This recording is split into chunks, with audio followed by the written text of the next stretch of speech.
Cartografía Cultural con Lucía Valera. Muy buenas tardes a todos, ¿qué tal? Yo soy Lucía Valera. Bienvenidos al quinto programa de Cartografía Cultural aquí en Yecla Media Radio. Hoy vamos a abrir una ventana hacia el pasado, concretamente a hace miles de años, pero que cada vez que los focos de un escenario se encienden, parece que no haya pasado el tiempo. Hoy vamos a sumergirnos en la historia del teatro grecolatino, ese lugar donde nació la comedia y la tragedia, donde se inventaron los grandes personajes y donde la risa y el llanto eran los protagonistas de los anfiteatros abarrotados. Imaginen por un momento esas gradas de piedra repletas de gente expectante, los coros cantando, los actores con sus máscaras enormes, dando vida a dioses, héroes y simples mortales como nosotros. El teatro de griegos y romanos no era solo entretenimiento, era una forma de entender la vida y de criticarla, de celebrar lo bueno y de burlarse de lo malo. Y lo más bonito es que aunque han pasado siglos, muchas de esas obras siguen diciéndonos algo hoy, sobre el amor, el poder, el miedo, la libertad, sobre todo eso que nos hace humanos. Para contarnos todos estos secretos, tenemos el enorme placer de recibir a José Antonio Mellado Rivera, alguien que conoce este mundo como la palma de su mano. Es profesor de historia, a la par de amante del teatro grecolatino y un verdadero contador de historias, de esos que hacen que los pasillos de mármol y los versos antiguos cobren vida frente a nuestros ojos. Lleva como director 12 años, en los cuales ha llevado a cabo obras como Lisístrata o Asamblea de Mujeres, y como actor comenzó en 2015, con la obra de Edipo en Colono. Vamos a conocerlo un poquito más a fondo. ¿Qué tal, José Antonio? ¿Bien? Bien, buenas tardes. Bueno, ¿estás nervioso? ¿Todo bien? No, todo bien. ¿Todo bien? Bueno, cuéntanos, ¿qué fue lo que te atrapó del teatro grecolatino? Bueno, pues, a ver, yo estudié la carrera de Historia y dentro de la carrera de Historia, pues la etapa que era mi preferida era la historia antigua, la historia de Grecia y Roma en particular.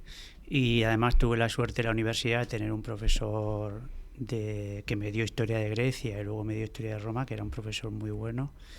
Y bueno, me encandiló esta etapa. Pero no tenía una relación directa con la dramaturgia, con los dramaturgos griegos y romanos, hasta que en primero de carrera, sobre todo, hice un trabajo sobre el comediógrafo latino Plauto, y a partir de ahí pues fui conociendo el mundo del teatro clásico y bueno, y se me quedó ahí ese gusanillo de en algún futuro, cuando acabara la carrera y bueno, pues dependiendo de si al final me encaminaba hacia la docencia, pues poder trabajar esta parcela del teatro. Como bien has dicho, también eres profesor de historia. ¿Y cómo combinas tú la faceta de ser profesor de historia y lo que te apasiona al teatro? ¿Se retroalimentan o cómo va? Se retroalimentan, pero también las clases, sobre todo en primero de la ESO, en las que últimamente estoy bastante enfocado, pues se trabaja con profundidad la historia de Grecia y de Roma, pero muy de pasada o muy de manera muy superficial cómo funciona el teatro griego y qué autores principales hay. Apenas ocupa dentro del currículum pues una clase. Hablar del teatro griego es una clase, es explicar cómo la estructura del teatro, de autores principales y algunas obras. Y me parece un poco muy triste, porque no son alumnos de primero que tienen ese primer contacto con el teatro clásico, muy breve, y es posible que acaben el instituto y no tengan ningún contacto más con este tema. Entonces, esa semilla que les planto en clase, pues luego al final le iba dando vueltas y creo que era importante que luego germinara en la experiencia de crear un grupo de teatro, que lo creé con mi compañera de clásicas, Engra Robles, y ver si funcionaba trabajar el teatro grecolatino para, más que nada, como tú has dicho en la presentación, muy acertada, trabajar aspectos actuales. Como bien has dicho, falta difusión del teatro clásico en la educación. ¿Cómo crees que podríamos acercarlo de una forma más divertida, por decirlo así, para la gente más joven? Bueno, yo creo que faltan primero materias específicas. De hecho, por suerte, el Castillo Puche el año que viene ya inicia en tercero de la ESO una materia optativa de artes escénicas y creo que puede ser un buen comienzo para que se genere ahí una cantera de alumnado que entienda cómo funcionaba el mundo clásico a través del teatro. Las artes escénicas no solo en el sentido clásico, sino también medieval, contemporáneo. Es decir, entender el teatro como una forma de ver la vida. Y yo creo que eso, ya que las leyes educativas de un signo o de otro han ido reduciendo ese espacio para el conocimiento de la cultura clásica, pues faltan materias optativas y falta de verdad pues un compromiso político para que el alumnado tenga una formación humanística que antes era más importante de lo que es ahora. Claro. ¿Hay algún mito o prejuicio sobre el teatro clásico que te gustaría desmontar en algún momento? Sí, sobre todo que los temas están desfasados o que es un teatro que puede ser aburrido. En la comedia podemos trasladar perfectamente los temas de Aristófanes al presente, haciendo unas ligeras modificaciones, por ejemplo, contexto político. Y en la tragedia, al final, como se tratan temas universales como el poder, como la muerte, la familia, no hay nada más actual que entender esos temas a través del teatro. Entonces, para mí en el alumnado lo que siempre intento hacerles entender, y yo creo que ellos lo descubren a lo largo del año, de que el teatro clásico no es aburrido. Es una concepción que una vez que estrenan y se dan cuenta, pues ese mito queda derribado. ¿Y qué podemos aprender hoy de esos textos tan antiguos? ¿Siguen siendo actuales hoy en día, como claro, bien has dicho? Sigue siendo actuales, es decir, hoy podemos hacer perfectamente una lectura feminista actual de la comedia Lisístrata de Aristófanes, donde hay unas mujeres que se enfrentan a... Bueno, toda la obra es un alegato pacifista, es un no a la guerra, es un ya estamos cansadas de un conflicto muy largo como es la guerra del Peloponeso, y todo eso es trasladable al presente. De hecho hay películas que adaptan el Lisístrata al presente. Luego tenemos Asamblea de Mujeres, que habla de la ausencia de derechos políticos para las mujeres en la Atenas del siglo V a.C.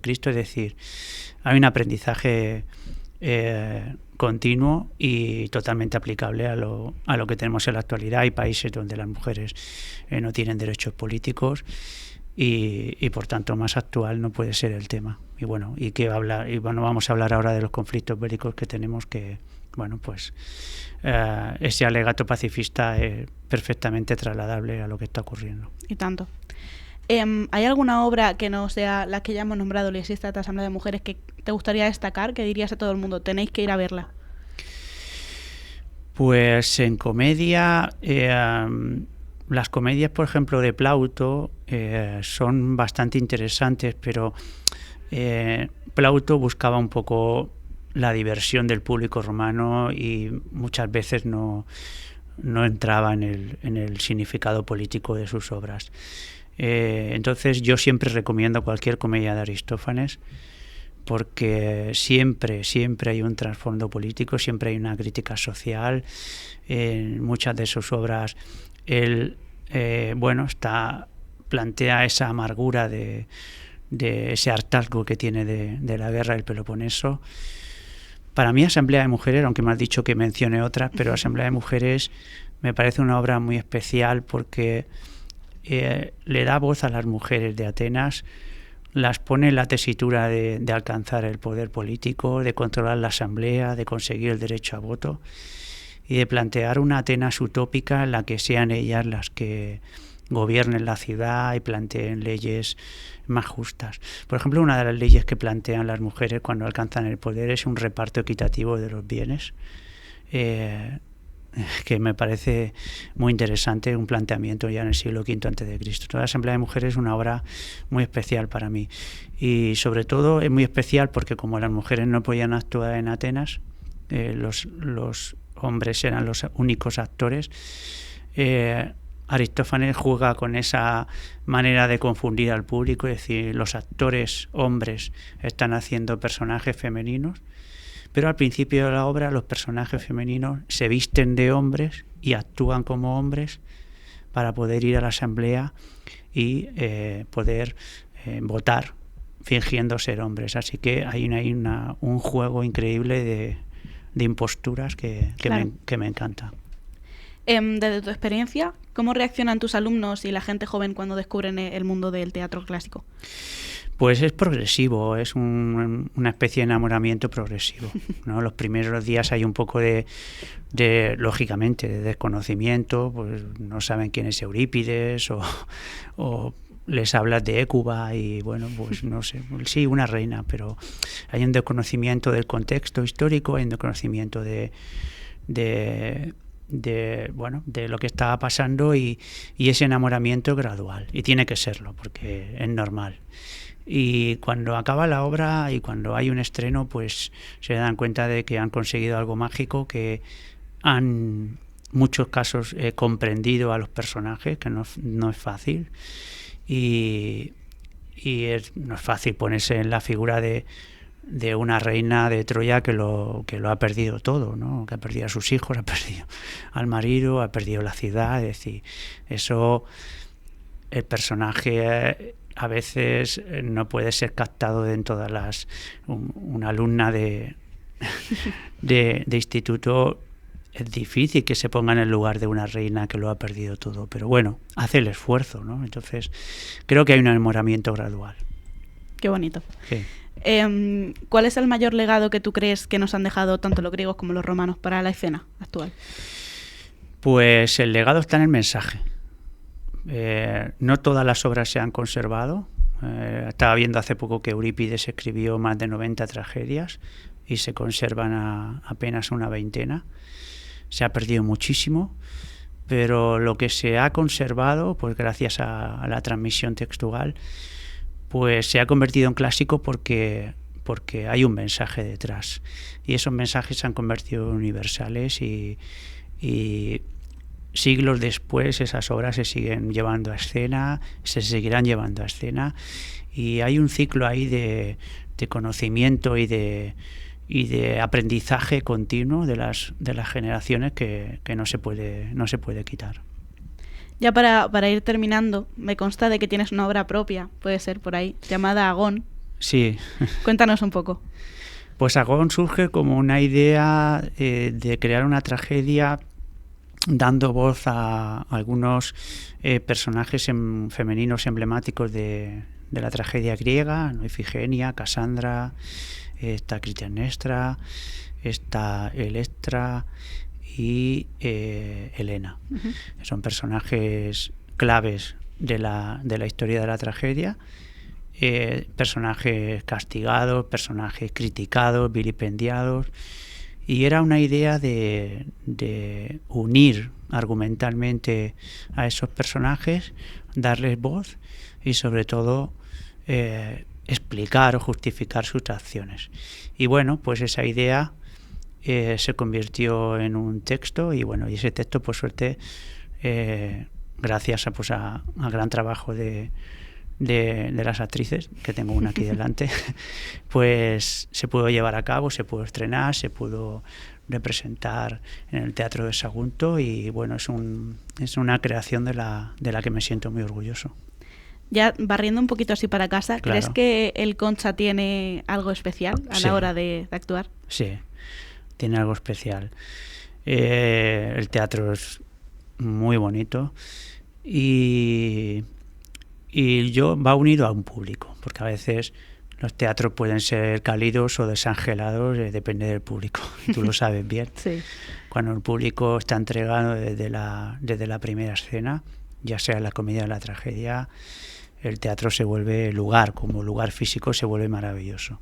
Y bueno, esa conjunción entre el público de Yecla, que pues siempre se ha sentido como muy entregado a las obras de Caligae, y esa conjunción con el Teatro Concha pues hacen que al final pues estrenar en el teatro pues sea un momento importante siempre del año de Caligae. El más importante, diría yo. Sí, el más importante.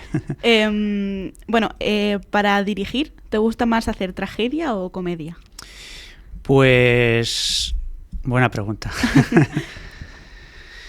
La comedia me da libertad para escuchar a los alumnos y para escuchar sus propuestas, para aceptarlas, para cambiar, para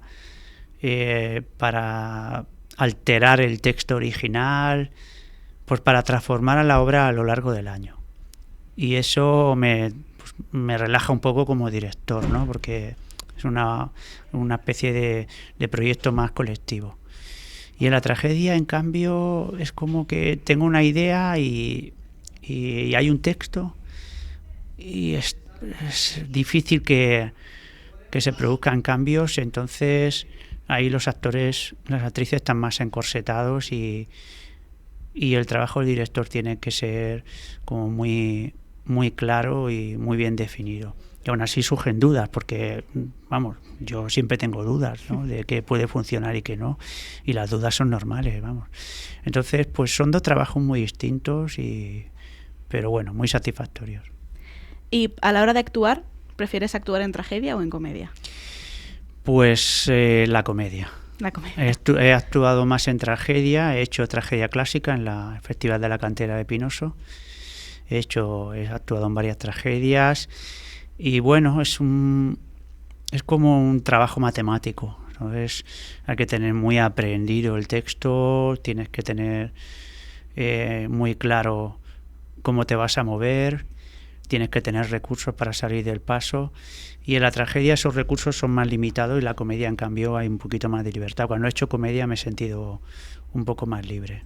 Claro, a la hora de improvisar y todo eso es más fácil. Sí. Medio me la has respondido antes, pero bueno, ¿Plauto o Aristófanes? Pues Aristófanes. Eso no quiere decir que disfrute representando comedias de Plauto, pero el público tiene que entender de que Plauto busca la risa fácil y a veces, pues, detrás de la comedia hay muy poco donde rascar. Eso no quiere decir que haya obras como Anfitrión donde sí que hay un mensaje detrás, ¿no?, sobre la identidad y muy interesante, pero no sé, Plauto es más superficial que Aristófanes. Entonces, pues si tengo que elegir entre los dos, Aristófanes. Y hablando de elegir, si tienes que elegir entre actuar o dirigir, ¿con qué te quedas? Pues al principio, cuando empecé con Caligae y dirigía y le daba instrucciones a los actores, decía, pues me siento un poco impostor porque no he actuado nunca, debería subirme a un escenario y hacer tragedia para ver qué se siente y cómo se vive ese miedo que todos los actores tienen. Entonces actué y yo creo que si tuviera que elegir, disfruto mucho como director. Pero cuando he actuado también me siento un poco más libre de seguir las instrucciones del director y ceñirme al plan del director o la directora, porque he tenido directoras y muy buenas y no sé, la verdad es que es como me gustan las dos facetas y ahora mismo, no sé, serían al 50%. Y por último, una definición personal del teatro que darías tú. Pues el teatro tiene que ser pasión, hay que vivirlo con pasión, dirigiendo, actuando. En el teatro no se puede estar como de paso o como haciendo una actividad extraescolar más, se lo digo a los alumnos. Hay que entregarse desde el primer día y no dejarse nada guardado, ni en los ensayos. Entonces, cuando vives algo con pasión, pues te marca. Y tanto que te marca. Bueno, en este tipo de entrevistas siempre dejo que la persona que viene a entrevistarse me haga una pregunta. Si quieres hacerme alguna. Bueno, pues mi pregunta es que has tenido una experiencia dilatada en Caligae desde muy joven. Entonces, y has vivido muchos momentos.